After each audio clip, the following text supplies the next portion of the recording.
Hey guys, कैसे हो। Welcome है आपका हमारे एक बार फिर से इस चैनल पे। तो रात के 1:15 बज रहे हैं, मुझे नींद नहीं आ रही है और बच्चे लोग सो रहे हैं इधर।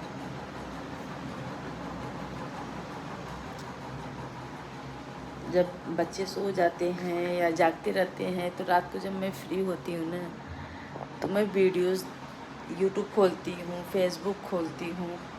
तो जैसे जब कोई हादसा हो जाता है, जैसे अभी कुछ दिन पहले, अभी तक तो रनिंग में ही चल रहे हैं, ये जो कोलकाता कांड हुआ उसके लिए जब मैं ऐसे ही रात को वीडियोस देखी थी तो मुझे बहुत डर लग रही थी, घबराहट हो रही थी, बहुत सारा बेचैनी हो रहा था। उस दिन मुझे रात को नींद नहीं आ रही थी।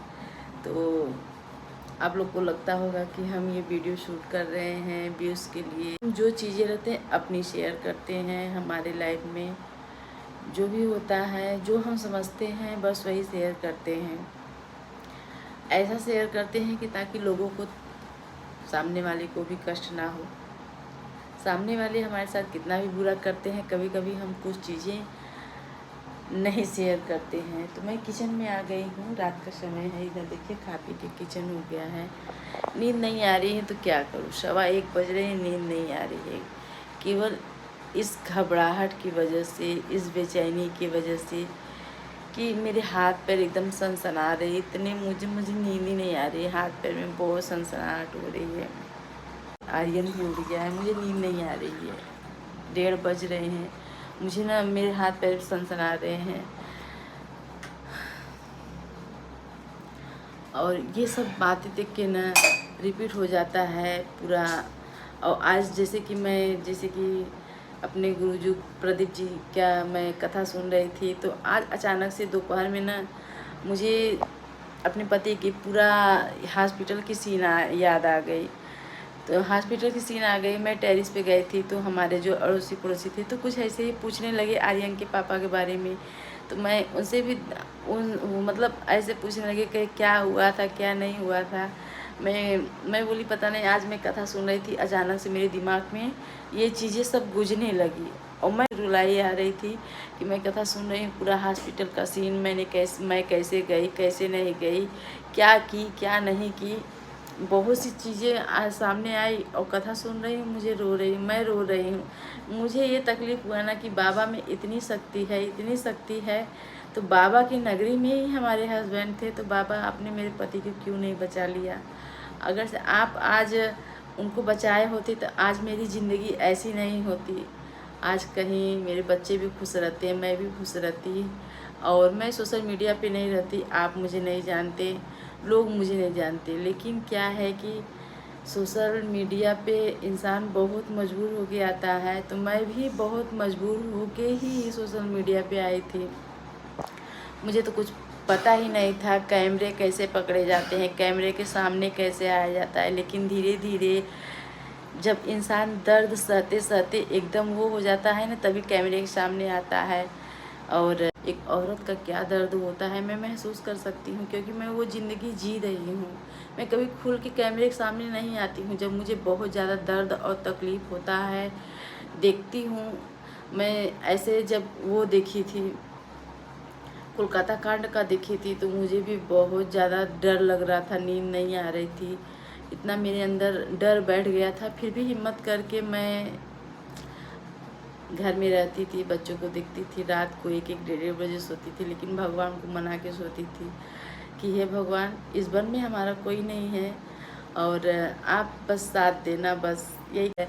लेकिन ये ज़िंदगी जो है ना, वो दर्द भूल नहीं सकती है।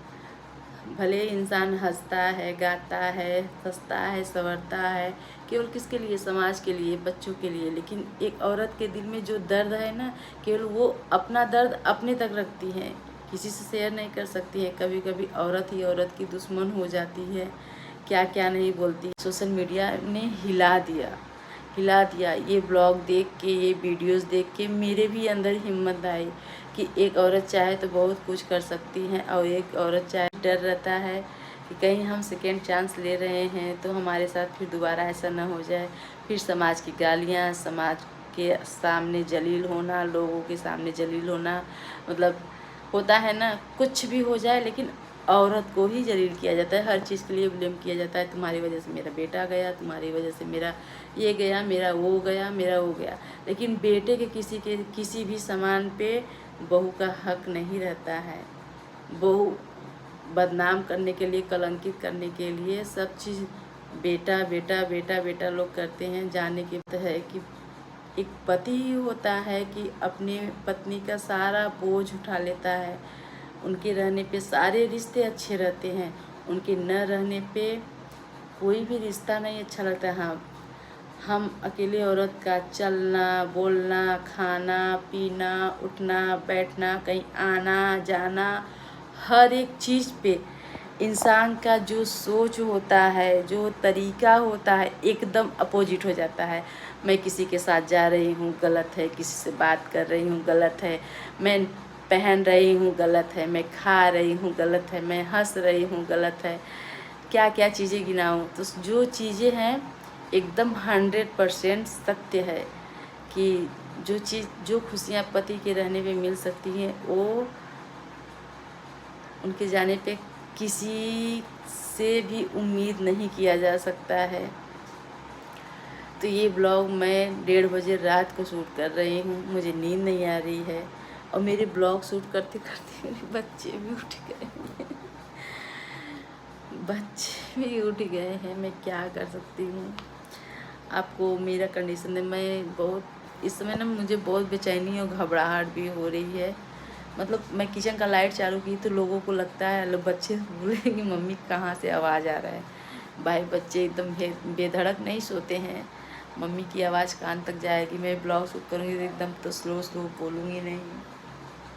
काफ़ी अंधेरा है, आप लोग को लगता है कि मैं दिन में ब्लॉग शूट कर रही हूँ। कहीं ना कहीं हम विंडोज़ आपको खोल के दिखा देती हूँ, खुल ही नहीं रही है। उजाला रहता तो उजाला ही दिखता, अंधेरा है, रात के 1:30 बज रहे हैं। और इधर मैं घड़ी भी दिखा सकती हूँ, 1:25 हो रहे हैं, आप लोग ध्यान से देखिए। क्योंकि एक औरत जब झेलती है ना तो वही जानती है और दूसरा कोई नहीं जान सकता है। तो चलिए, ये वाला ब्लॉग बहुत ज़्यादा लंबा हो जा रहा है क्योंकि बात ऐसी होती है ना कि हम आपसे बात करेंगे तो 2-4 घंटे का भी वीडियो बन जाएगा तो भी बातें ख़त्म नहीं होगी। हमारी बातें अच्छी लगी तो ज़रूर आप लोग कमेंट करिएगा और वीडियो को ज़्यादा से ज़्यादा शेयर करिएगा। आप